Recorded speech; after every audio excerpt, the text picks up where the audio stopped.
क्या आप फल और सब्जियां उनकी चमक देखकर खरीदते हैं? अगर ऐसा करते हैं तो सावधान हो जाएं, क्योंकि all that glitters is not gold, यानी चमकने वाली हर चीज सोना नहीं होती। फलों और सब्जियों को समय से पहले पकाने और चमकीला बनाने के लिए तरह तरह के केमिकल्स का प्रयोग किया जाता है। आज हम एक्सपर्ट से पूछेंगे कि इनसे शरीर को क्या नुकसान होता है और इनसे कैसे बचा जा सकता है। लेकिन पहले बात करेंगे उन रसायनों की जो फल और सब्जियों को चमकाने में प्रयुक्त होता है, ताकि वे आसानी से और महंगे बिक सके। नमस्कार, हेल्थ केयर में हाजिर हूँ हेल्थ अपडेट्स के साथ। मैं किशोर मालविया।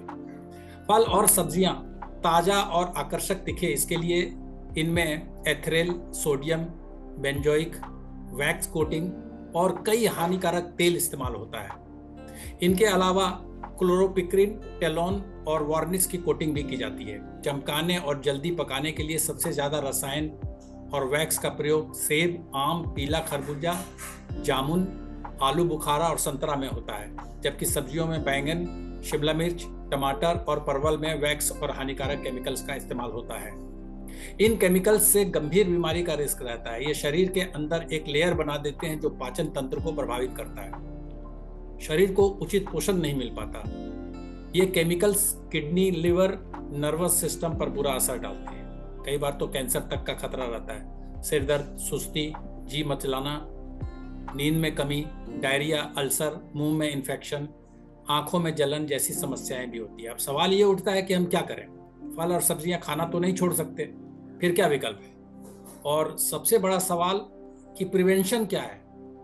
क्या कोई तरीका है जिससे हम इन केमिकल्स के असर को खत्म या कम कर सकते हैं? ऐसे कई तरह के सवाल आपके मन में उठ रहे होंगे। तो आइए इन सवालों के जवाब के लिए nutrition expert miss Divya Prakash ji के पास चलते हैं, जो जानी मिनी डाइटिशियन के अलावा मेटामॉर्फोसिस के फाउंडर भी हैं। वेलकम दिव्या जी। नमस्कार। मेरा पहला सवाल यही है कि ये जो घपला सब्जियों को और फलों को चमकाने के लिए हो रहा है, इसके कितने और क्या हेल्थ रिस्क हैं?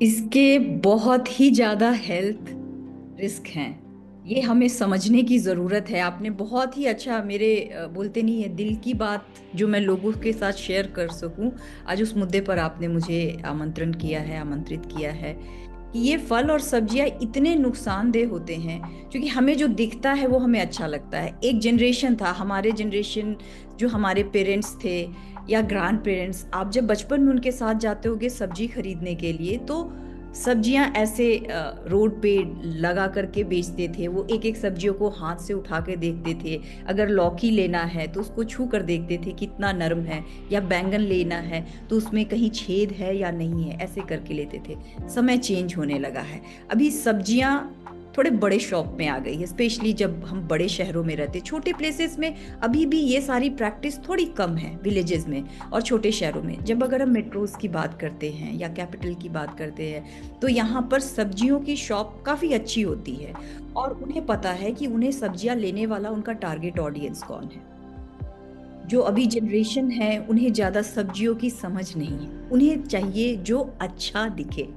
उनके लिए बेस क्राइटेरिया होता है ऊपर से अच्छा दिखने वाला। और हमारी चाहत को सब्जी वाले होते हैं या फल वाले होते हैं वो हमें बेचते हैं, क्योंकि ये हमारी चाहत है। अच्छी सब्जियां जितनी चमकदार होगी। पहली बात है कि सब्जियों और फलों की, जब आपने बताया वैक्स कोटिंग करते हैं, तो उससे सिर्फ सब्जियां दिखने में सुंदर नहीं लगती है, बल्कि सब्जियों की शेल्फ लाइफ भी बढ़ जाती है, या फ्रूट्स की। क्योंकि हमें पता है कि सब्जी या फल, इनकी शेल्फ लाइफ बहुत कम होती है। आप अपने अगर गार्डन से कोई, अगर आपके पास एक मौका है जब भी आप गार्डन से अपने अमरूद या एप्पल तोड़ कर लाकर या पपाया तोड़ कर लाकर खाते, देखते हैं अगर 2 या 3 दिन के अंदर आपने कंज्यूम नहीं किया तो वो खराब हो जाता है। लेकिन जब आप मार्केट से ऐसी चमकीली सब्जियां लाते हो, वो आराम से 5 और 7 दिन तक चल जाती है। क्यों? क्योंकि उनकी वैक्स कोडिंग करने से उनकी शेल्फ लाइफ बढ़ जाती है। तो ऑब्वियसली ये वेजिटेबल या फ्रूट वेंडर का बेनिफिट है उससे, वो काफ़ी दिनों तक सब्जियों को रख कर सेल कर सकता है। पर हम उस सब्जियों को दिखने में सुंदर होता है। अगर हम टमाटर ही लेने जाएं और टमाटर टेढ़े मेढ़े पूरे पके लाल लाल नहीं है, तो हम खुद नहीं लेंगे उसको। भैया अच्छी वाली टमाटर देना, अच्छे वाले बैंगन देना, ये हमारी ही डिमांड होती है ना। हम टेढ़े मेढ़े फ्रूट लेकर के भी नहीं आते, जो दिखने में बहुत चिकना, बहुत सुंदर, चमकीला, वो हमें अट्रैक्ट करती है।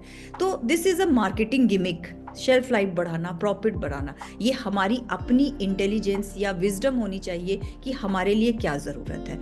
जब हम ऐसी केमिकल वाली फ्रूट या vegetable, shiny vegetable I can say, gold की तरह चमकीला, जब वो खाते हैं तो चूंकि उसकी वैक्स कोटिंग होती है, वो हमारे स्टमक में जाती है और वहां पर एक वैक्स की लाइनिंग तैयार हो जाती है। इंटेस्टाइन में भी एक लाइनिंग तैयार हो जाती है। तो जो हम खाना खाते हैं या फ्रूट या वेजिटेबल खाते हैं, उसका एब्जॉर्प्शन हमारे स्मॉल इंटेस्टाइन में होता है। अब चूंकि वहां पे वैक्स की कोटिंग हो चुकी है, एक लाइनिंग बन चुकी है, अब न्यूट्रिएंट का एब्जॉर्प्शन नहीं हो रहा है। जिस फायदे के लिए, जिस न्यूट्रिएंट के अवेलेबिलिटी के लिए हम वो फ्रूट खा रहे हैं, वो हमारे पास पहुंच ही नहीं पा रहा है। तो ये सबसे बड़ा फायदा, नुकसान है। और जब हमारे पास वो न्यूट्रिएंट का एब्जॉर्प्शन नहीं हो रहा, तो आप इजीली इमेजिन कर सकते हैं कि हमारे हेल्थ पर क्या फायदा होगा और क्या नुकसान होगा। दिव्या जी, हमने कहीं पढ़ा था, पता नहीं, आप बताइए सच है या गलत है, कि सरकार ने और WHO ने भी एक लेवल तक वैक्स कोटिंग को अलाउ किया है।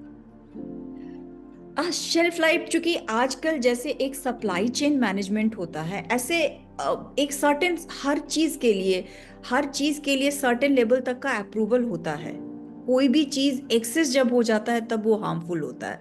क्योंकि वेजिटेबल्स को आपको एक विलेज से मान लीजिए टाउन में लाना है, तो ये किसानों के लिए बहुत ही नुकसानदेह होगा कि अगर वो वहां से तोड़े और एक दिन में एकदम राइप फ्रूट लेकर के आए और उसको मार्केट तक पहुंचने के पहले ही वो खराब हो गया, तो ये नुकसान हमारे छोटे छोटे फार्मर्स का है। उनको प्रोटेक्ट करने के लिए, उनको प्रॉपर बेनिफिट मिल सके उनके प्रोड्यूस का, इसके लिए सर्टेन लेवल तक का उनको दिया गया है लेवरेज कि आप थोड़े से रॉ फ्रूट्स लो, उसको थोड़ी सी कोट करो, सेव करने के लिए, उनकी शेल्फ लाइफ को बढ़ाने के लिए, ताकि उनको उनका मैक्सिमम बेनिफिट मिल सके। पर ये लोगों की लालच बन चुकी है। इंडिया में उतनी चेकिंग नहीं होती है मेन मार्केट में पहुंचने के बाद कि अगर मेरे परमिसिबल लिमिट इतनी है तो क्या उसको क्रॉस किया जा रहा है, तो इसका अनड्यू एडवांटेज उठाया जा रहा है। चलिए, ये तो बात हुई वैक्स कोटिंग की। जैसा कि आपने भी बताया कि सब्जियों को, चूंकि पेरिशेबल गुड है, तो सब्जियों को प्रिजर्व करने के लिए, फलों को प्रिजर्व करने के लिए कई तरह के केमिकल्स और ऑयल का भी इस्तेमाल करते हैं, और चमकाने के लिए भी। तो इनसे किस तरह की बीमारियां होती है, खतरा किस तरह की बीमारियों का रहता है? बहुत तरह की। पहली बात है कि हमारे स्टमक में जब एक लेयर बनता चला जाएगा, और वो जो ऑयल भी यूज करते हैं, many a times they use जला हुआ डीजल, वो भी यूज करते हैं। और होते हैं कि हम फ्रूट लेकर के आए या सब्जी लेकर के आए, तो उसको कितना वॉश करते हैं, जस्ट नल के अंदर लेकर गए टैप वाटर में, उसको एक बार ऐसे धुला और खा लिया। पर आपको भी पता है, अगर आपके हाथ में ग्रीस लग जाएगी तो क्या हाथ को पानी में डालते ही वो क्लीन हो जाएगा? You need to clean it, है ना। तो उसी तरह जब भी हम फलों और सब्जियों को अपने घर में लेकर आते हैं, इस्तेमाल करने से पहले उसे अच्छे से धुलना ज़रूरी होता है। अब अच्छे से कैसे धुलेंगे कि ग्रीस जाए? आपको ग्रीस की प्रॉपर्टी पता है कि वो ठंडे पानी से नहीं निकलेगी। एक कॉमन सेंस की बात है, हम अपना जैसे हैंड वॉश करते हैं और ऊपर से वेजिटेबल बहुत टेंडर होता है या फ्रूट, उसका कवर, अगर आपने उसको हाथ से मैश कर दिया तो उसकी टेक्सचर खराब हो जाएगी। उसके लिए ज़रूरी है कि 10 मिनट ल्यूक वार्म वाटर में थोड़ी सी सॉल्ट डालकर अपने फ्रूट वेजिटेबल को 10 मिनट्स के लिए छोड़ दे। इससे होगा कि जो वेजिटेबल में जो वैक्स या ऑयल है वो निकल जाएगा। पहला ये उपाय है। दूसरा है कि थोड़े से हल्का से पानी में आप थोड़ा सा नमक या हल्दी पाउडर डाल के भी उसको क्लीन कर सकते हैं। तो अगर आप ये प्रैक्टिस फॉलो करेंगे तो आपकी जो वैक्स कोटिंग है, आप अच्छे से फ्रूट को भी लाएंगे और वो बाहर भी निकल जाएगा, तो आपको उतना नुकसान नहीं करेगा। जिन सब्जियों या फ्रूट्स का छिलका आप निकाल सकते हैं। बहुत लोगों को होता है कि नहीं, हमें ज़्यादा फाइबर खाना है, इस बार्गेन में वो जैसे कि खीरा लाए हैं तो खीरा को बिना छिलका के निकाले खा लेते हैं, बिना पील ऑफ किए हुए। तो ठीक है, सम टाइम इट्स ओके अगर आपने बहुत प्रॉपर क्लीनिंग करी हुई है। लेकिन अगर प्रॉपर क्लीनिंग आप नहीं कर पा रहे हो तो इससे बेटर है कि बॉडी में पॉइजन डालने से अच्छा है कि उसके छिलके को निकाल ले और फिर खाए। हालांकि फ्रूट्स के जो पील्स होते हैं उसमें भी बहुत सारे बेनिफिट्स होते हैं। तो ये आपको वाइज डिसीजन लेना है कि किस समय। It should not be a routine practice कि एप्पल को मैं हर बार पील ऑफ करूं और उसके बाद खाऊं। लेकिन अगर मेरे पास मौका नहीं है कि मैं एप्पल को साफ से धुल सकूं और उसको 10 मिनट के लिए पानी में सोक करूं, तभी इससे बेटर है कि आप पील ऑफ कर दें और फिर खाएं। एक सवाल और उठता है, आपने प्रिवेंशन के बारे में बता दिया और जी। ये बहुत अच्छी बात है, लोग जानना चाहते हैं। एक बात और है, ये भी एक प्रिवेंशन का पार्ट है कि जब हम सब्जी खरीदने जाते हैं हाँ। या फल खरीदने जाते हैं तो हमको कैसे पता चलेगा कि ये केमिकल से धुला हुआ है या इस पे कोटिंग है? क्योंकि सेब के बारे में तो पता चल जाता है कि जरूरत से ज्यादा चमकता है, लेकिन बाकी सब्जियों के बारे में कैसे पता चलेगा? एक तो किशोर जी है कि जो हमारा सीजनल फ्रूट्स या वेजिटेबल्स होता है, आजकल तो आप मार्केट में चले जाओ, पूरे साल हर फ्रूट और वेजिटेबल अवेलेबल होता है। ऐसे नेचर ने जो भी फ्रूट या वेजिटेबल दिया है हमें, वो अकॉर्डिंग टू सीजन दिया है, according to our body requirement दिया है। जैसे समर में वाटर बेस्ड फ्रूट ज़्यादा आते हैं, जैसे मस्क मेलन एंड वाटरमेलन।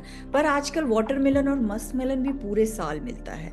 अगर सब्जियों की बात करें तो एक समय था कि कॉलीफ्लावर को बोलते थे कि वो अक्टूबर नवंबर के बाद ही मिलेगा, पर आजकल कॉलीफ्लावर, कैबेज ये पूरे साल मिलता है। भिंडी और तोरी गर्मियों की सब्जी थी, पर वो आज भी पूरे साल मिलता है। तो पहली बात है कि हमें अपना ये कॉन्सेप्ट क्लियर करना है कि किस सीजन में कौन सी वेजिटेबल अवेलेबल होती है। और पहली बात है कि जो जिस सीजन का वेजिटेबल होता है वो बल्क क्वांटिटी में फार्मर्स लगाते हैं और निकालते हैं, तो वहाँ पे इस तरह की शेल्फ लाइफ इंक्रीज करने वाली ऑप्शन कम होती है। तो हमें ये समझना है कि कौन सी फल और सब्जी हम खरीद रहे हैं वो इस सीजन की है या नहीं। दूसरी बात है कि हमें लोकल पे ज़्यादा ध्यान देना चाहिए। अगर हमारे लोकेलिटी में इस समय तोरी या परमल ज़्यादा मिल रहा है, या लौकी या कॉलीफ्लावर का सीज़न है और वो ज़्यादा मात्रा में मिल रहा है, तो इसका मतलब है वो फ्रेश है, उसमें कुछ भी एडल्टरेशन नहीं है, ऊपर से कुछ भी एडेड नहीं है, हम खा सकते हैं उसको सेफली।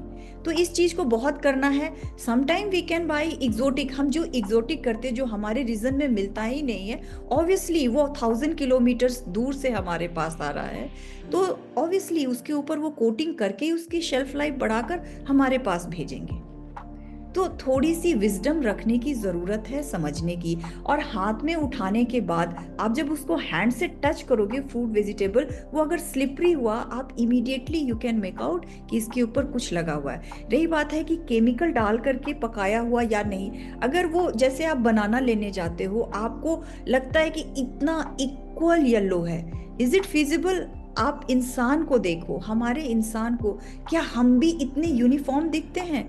हमारे ऊपर कोई दाग धब्बा कभी कुछ नहीं होता है। उसी तरह फलों और सब्जियों में भी दाग धब्बे होते हैं, लेकिन हमें चाहिए एकदम फ्रेश, चमकीला, सुपर फ्रेश, दिखने में बहुत अट्रैक्टिव।